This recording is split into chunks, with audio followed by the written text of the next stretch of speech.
Welcome to the Joe Rogan podcast. Today we're going to be talking about Tanzania. I'm here with my fellow investors, Six in the Ham, Miss Hillary Burko, and Mr. Lucas de Volder. So, Miss Hillary Burko, what do you think about Tanzania? Well, I studied the geography of Tanzania, and Tanzania is located on the east of Africa. It is surrounded by the Indian Ocean, which makes it a pretty good location. It has a lot of rivers, national parks, and reserves, and it's rich in natural resources. But I will come back to that later on. That's nice. Could you tell me more about the regions and districts of Tanzania? Of course, it has 26 regions and 99 districts. All of these places have their own capitals. The capital is Dodoma, and the biggest and largest city is Dar el Salaam, and it used to be the capital city of So, Tanzania. are there like beautiful monuments in Tanzania? Of course, one of the biggest and world's highest mountain, the Kilimanjaro, is located in Tanzania and attracts a lot of tourists every single year. The Serengeti Park is also a huge park, almost the size of a country, located in Tanzania, which has a lot of animals. So, how is the politics? How are the politics in Tanzania? Tanzania is really peaceful. John Pombe Magufuli has been the president since 2005, so over a decade right now. Tanzania gained its independence on the 9th of December 1961. It used to be two different countries, Tanganyika and an island called Zanzibar, but these two have formed to become one since 1964. Okay, so we know that there are lots of opportunities to do business in Tanzania, but what are the challenges? That's true. It's very important to look at challenges, and sadly Tanzania has some, but they're still improving. The first one is a poor infrastructure. The roads aren't really finished, and this can lead to problems, but they're really working on it these past few years. The bureaucracy is also a huge mess. The paperwork that should be done in a week might take you months to file, so they're not really efficient on that. A huge thing also is power crisis. Tanzania is currently run on a system where only the biggest cities have electricity, but even there it's scarce, and you can even forget about small places having electricity. It's very difficult to get financial securities. The banks aren't very trusting because they fear of corruption that used to be there. And it also has lack of raw materials. I know I earlier said that Tanzania has a lot of natural resources, but they don't have the materials to extract these materials from the earth. Okay, now Mr. Six in the Han, you've been investing in Tanzania for over 5 years now. So what are the opportunities for young investors? Well, Tanzania is a very young and flourishing country. There's a lot of market potential, and there's also a very big population ready to go to work, and that makes it a very big manpower country. The government also supports a lot of investments in infrastructure and in the country. They're really trying to gain some industrialization in the country. Also, we've seen that Tanzania is one of the most political stable countries in Africa right now. They've been at peace for almost 2 decades, which is one of the longest reigning peaces in Africa.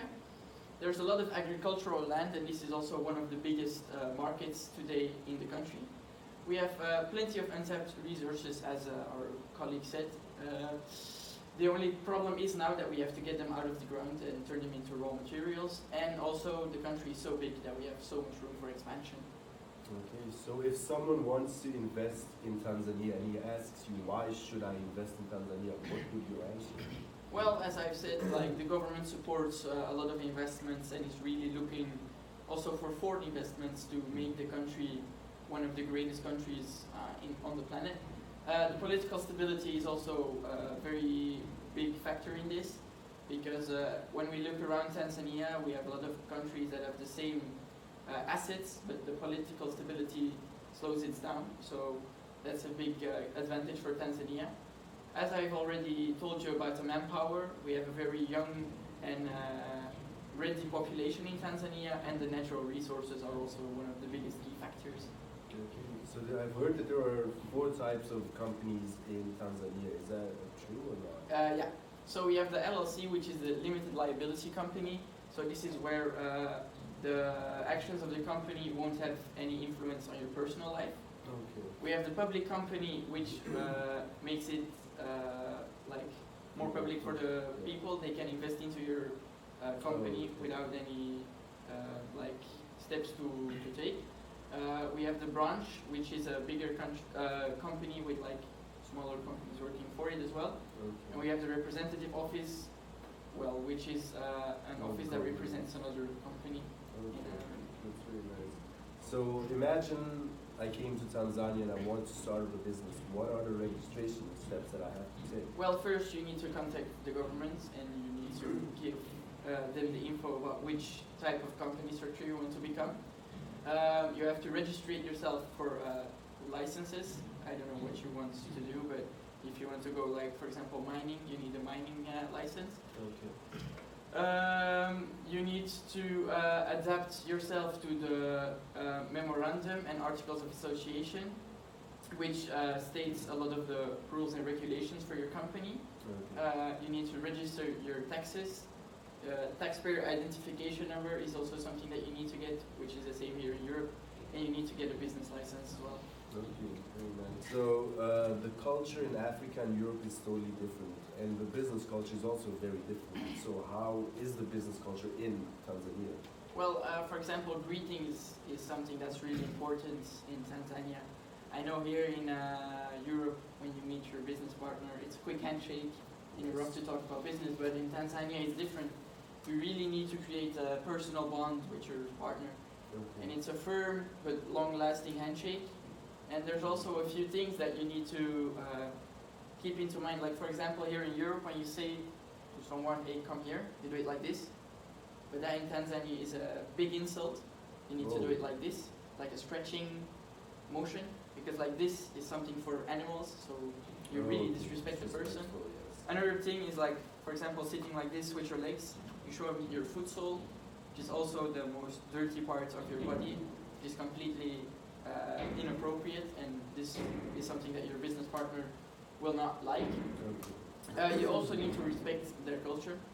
I know a few colleagues that, like, for example, learned the native language of Tanzania, or they dressed up in local clothes. And this was something that their business partners from Tanzania really enjoyed, because they saw that their partners were respecting their culture and had taken time to learn about their culture. Okay. There's also still a big difference between women and men in the country of Tanzania. In which way? For example, religion plays a big part in this.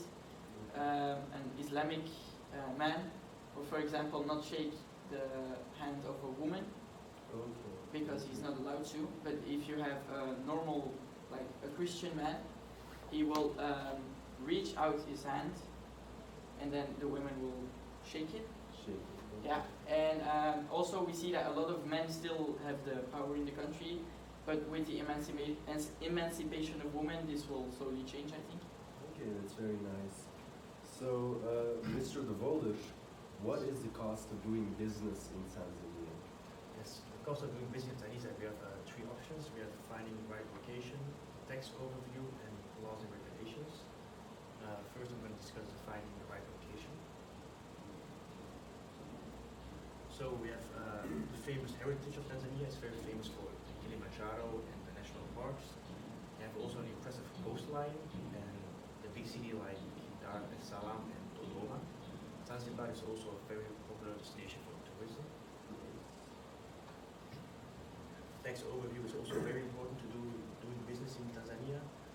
The top marginal rate of 30% is for residents. For non-residents, the individual rate is 15%. And for an investment with a Tanzania source, the rate is 10%. And 30% is disposed by a non-resident. Overseas, the investments for that are 30%. Okay. So, what about the employment in Tanzania? There are a lot of opportunities to invest in Tanzania: agriculture, mining, travel tourism, services, and energy. Also fisheries, because Tanzania is very famous for its fishing. Yes. So, Miss Hilary Burko, could you tell me more about Tanzania's vision for 2025? Yes, they're striving towards a high quality livelihood, also for the citizens, and everything will be fair.